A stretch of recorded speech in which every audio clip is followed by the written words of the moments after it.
My first big trip when I was little, I was almost 8 years old, and my father and I went to Denmark together one summer for maybe 2 or 3 weeks. And that was my first big adventure overseas. Soon after that, my family moved to England for a year, moved back to Massachusetts, then we moved to a different house, then we moved down to Virginia. We moved around a lot, and we traveled a lot. California, England, Italy, France. And when I was a teenager, I was a skateboarder and I had access to my parents' car. So I spent a lot of time driving all over Virginia, southeastern Virginia, just pulling into a new town, looking around, trying to figure out how the town is organized and constructed, looking for great places to skateboard. But that taught me a lot about how cities are organized. Where are the sort of industrial warehouse loading dock zones where we can find places to skate where nobody will see us? How do you find cities that have great sort of marble or granite plazas in the center? So throughout my high school years, I was exploring and exploring and exploring. So yeah, I've never really stopped moving ever since I was about 7 years old. It's terrible when you're traveling on your own and you get sick and you don't speak the language. It's terrible the first time that happens, and then you deal with it. And then the next time it happens, you say, "Oh, yeah, I know how to deal with this." And then it becomes easier. And the next time it becomes even easier. All of these things build on each other, and you learn better how to travel by dealing with the really awful stuff that does happen to you a lot of the time when you travel. You stay in a bad hotel, you get sick, you're alone, you get lost. These are all pretty traumatic things that can happen. But by dealing with them, by learning how to get unlost, by learning how to talk to a doctor, how to go to a pharmacy and find the drugs you need to get better, it makes it so much easier the next time. Each of these things makes you a stronger person and a stronger traveler. And after a few years of that, you can go anywhere, anytime, on your own with friends, and be happy and comfortable and enjoy yourself in a way that you never used to be able to. I've lived in New York now for 12 years, and that's the longest I've lived really anywhere since, yeah, in my whole life. I don't think I spent 12 years in any one place as a child at all. And I love New York. It's a very easy place to live for me because you can do pretty much anything you want at any time of day or night. There's no limits on the kind of life that you lead. But I guess I could leave it. I could go somewhere else. As long as I'm near an international airport, that would be great. My wife and I talk about moving back to Taiwan, where she's from.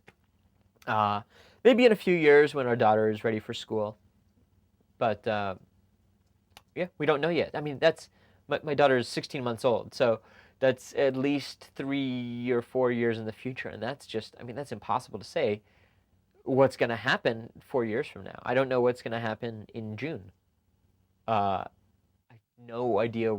I have no idea what's going to happen in June. In July is like the 23rd century. So yeah, you talk about the future, and I don't really know. But New York, I love it.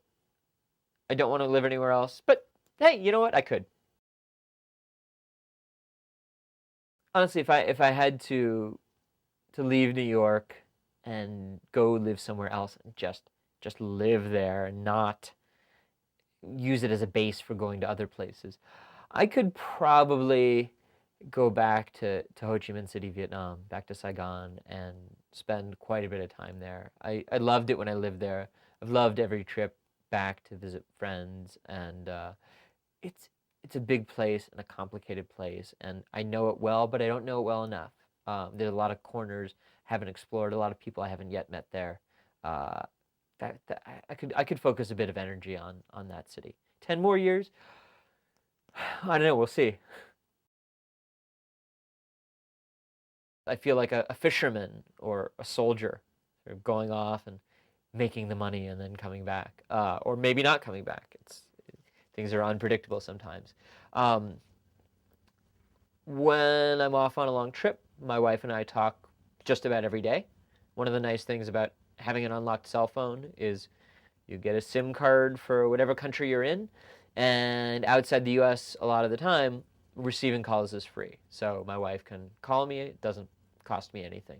We use Skype a lot. Skype is a great way to stay in touch. Have it on my computer, have it on my iPhone, and just talk for free all the time wherever I go.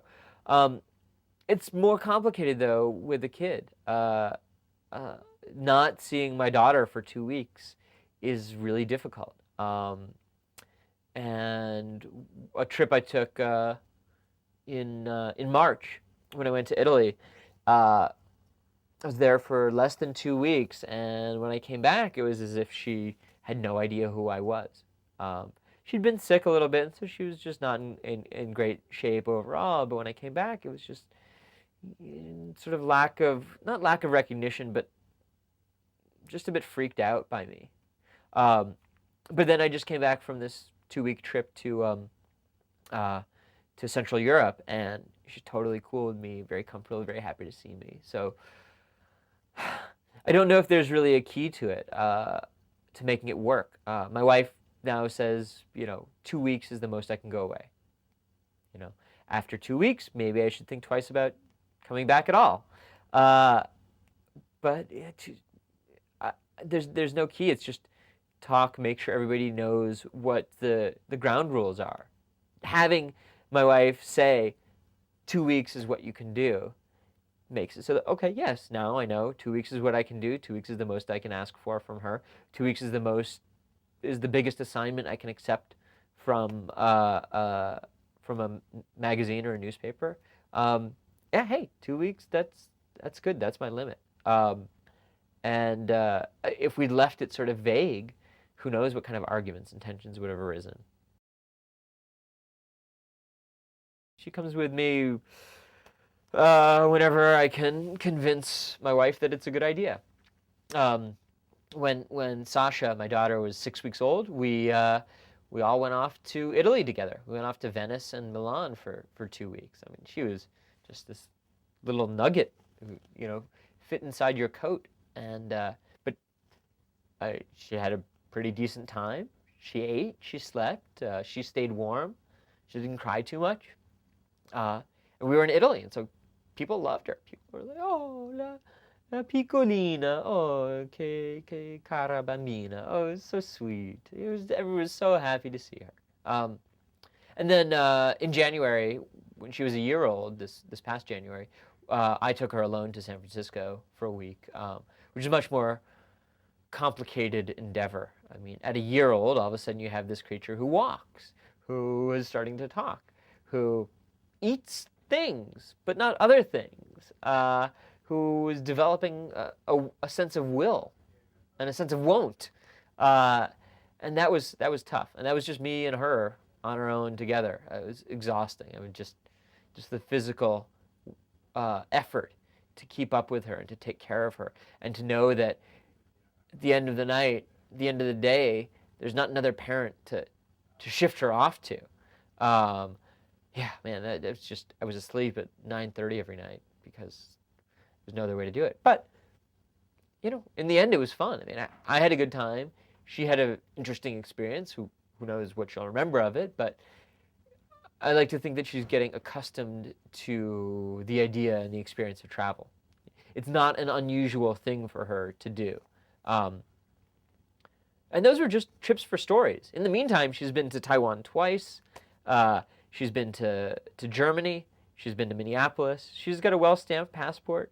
She knows the TSA drill pretty well at this point. I think she's got a bright future ahead of her as a traveler.